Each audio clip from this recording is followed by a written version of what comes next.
अस्सलाम वालेकुम जी। एबीसीडी के नए एपिसोड में खुश आमदीद है सबको। मैं हूं जमाल दिल। आज मैं आपके साथ शेयर करूंगा जी लॉन्ग टर्म रेजिडेंस परमिट या फिर परमानेंट रेजिडेंस परमिट के लिए आपने एप्लीकेशन देनी है। आपका टाइम पूरा हो गया है तो उसके लिए रिक्वायर्ड चीज़ें जो हैं वो कहाँ से क्या क्या कलेक्ट करना है, ठीक है। तो बेसिकली बुनियादी तौर पे ये मुझे रिक्वेस्ट की है शहजाद भाई ने, तो उनके अकॉर्डिंग मैं आपको बताऊँगा। तो आपको सबसे पहले 2 किट अपनी प्रिपेयर करनी है। एक होगी नॉर्मल के लिए एक्सटेंशन जो होगी, और दूसरी होगी परमानेंट रेजिडेंस परमिट यानी कि लॉन्ग टर्म रेजिडेंस परमिट के लिए। तो नॉर्मल जो होगी उसका नंबर है, अगर आप अपनी फैमिली के साथ करवाते हैं तो उसका नंबर है 136011 नॉर्मल के लिए। ये आपने अपनी और अपने बच्चों की और अपनी फैमिली की सभी की किटें फिल करनी है और तकरीबन 15 दिन से 1 महीना पहले आपने ये सबमिशन कर देनी है। फिर जब आज जिस दिन एक्सपायरी डेट है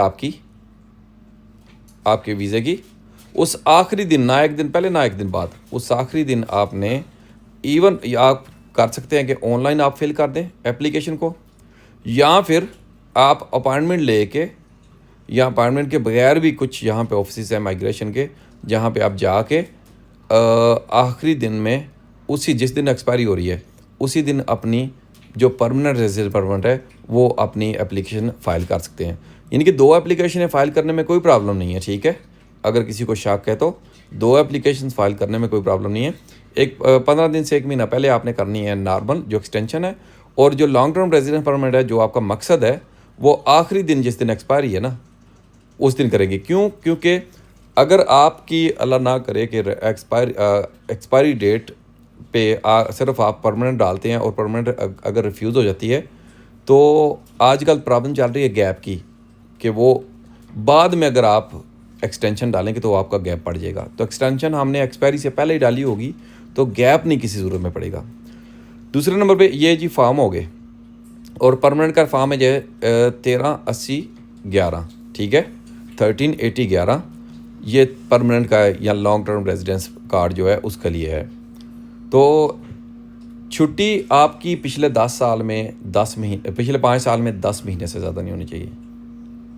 ये वो छुट्टी जब आप आते जाते रहते हैं, और कंसेक्यूटिव छुट्टी, मुसलसल छुट्टी, वो 6 महीने से ज़्यादा नहीं होनी चाहिए। जो आते जाते रहते हैं पिछले 5 साल में वो 10 महीने से ज़्यादा नहीं मैक्सिमम, और एक ही दफ़ा गए हैं और 6 महीने से अबव रह के आए हैं तो फिर भी आपके लिए प्रॉब्लम है। 6 महीने से ज़्यादा मुसलसल नहीं आपने स्वीडन से बाहर होना चाहिए आपको। फिर इसके अलावा आपको जो डॉक्यूमेंट्स चाहिए, डॉक्यूमेंट की बात करें तो सबसे पहले हम जाते हैं जी घर के कॉन्ट्रैक्ट के लिए। घर का कॉन्ट्रैक्ट आपको चाहिए, अगर फर्स्ट हैंड है तो उसकी रसीदें भी साथ हों, पेमेंट की जो आप पेमेंट वगैरह कर रहे हैं वो भी आपने साथ लगानी कि हम फर्स्ट हैंड कॉन्ट्रैक्ट है और हम इसकी ये रसीदें वगैरह आपने किट में डाल रहे हैं, ठीक है। अगर सेकंड हैंड कॉन्ट्रैक्ट है तो सिर्फ कॉन्ट्रैक्ट भी इनफ है और एक्सेप्टेबल है, आप वही लगा दें। काम का कॉन्ट्रैक्ट आपके पास होना चाहिए, ठीक है, और काम का कॉन्ट्रैक्ट आपके पास मिनिमम साल का हो या अबव हो, ठीक है। तो काम का कॉन्ट्रैक्ट जो है उसकी पे स्लिपें पिछले 3 महीने की साथ लगानी है। पे स्लिपें जो आपको मालिक देगा अपना, और उस पे स्लिप्स को लेके जाना है स्काते वर्कर में। स्काते वर्कर में 1 नंबर पे आपने लेना है वहाँ से आरबिस गिवर दिखल रखूँ, वो बताएगा कि आपने अपना टैक्स पे किया हुआ है। दूसरे नंबर पे आपने वहाँ से निकलवाना है बूस्ताद बेदराग, आपने पिछले 2-3 साल में नहीं लिया हुआ।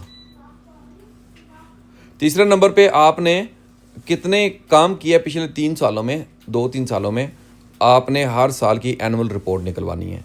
एनुअल रिपोर्ट निकलवानी है, आरबिस की दिक्कत रखूँ 3 महीने की, और पिछले 2-3 साल में आपने बूस्ताद बेदराग नहीं लिया हुआ। ये चीज़ें कलेक्ट कर लेनी है, और एक फैमिली बीवीस भी ले लें, ठीक है। ये चीज़ें कलेक्ट करके फिर आपने जाना है कम्यून में, और कम्यून में जाके आपने वहाँ से निकलवाना है कि हमने कोई पिछले 2-3 सालों में सोशल से मदद वगैरह नहीं ली हुई।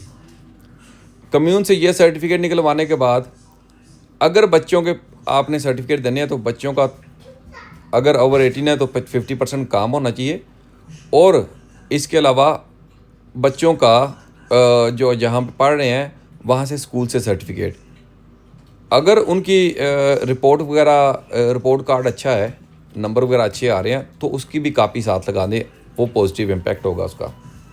तो ये बच्चों के उसमें डाल देने हैं, ठीक है।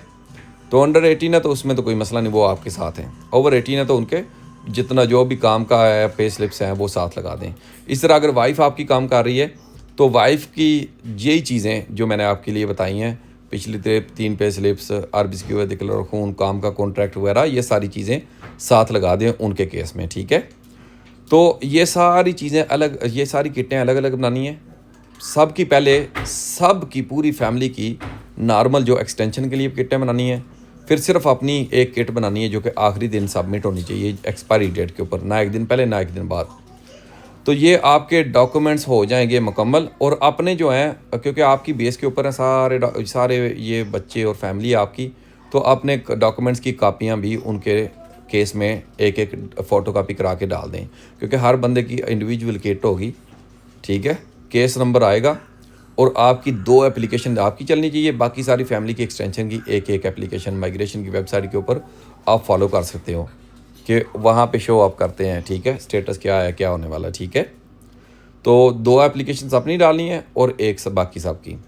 तो ये जी बुनियादी चीज़ें हैं जो आपको चाहिए एक अपना केस सबमिट करने के लिए, परमानेंट रेजिडेंस परमिट अप्लाई करने के लिए, या फिर टेम्प्रेरी भी करते हैं ना आप एक्सटेंशन के लिए, ये चीज़ें सारी डालें उसमें।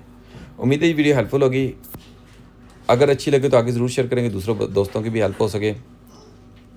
मिलेगी अगली वीडियो में, तब तक इजाज़त दें। फ़ी अमान अल्लाह।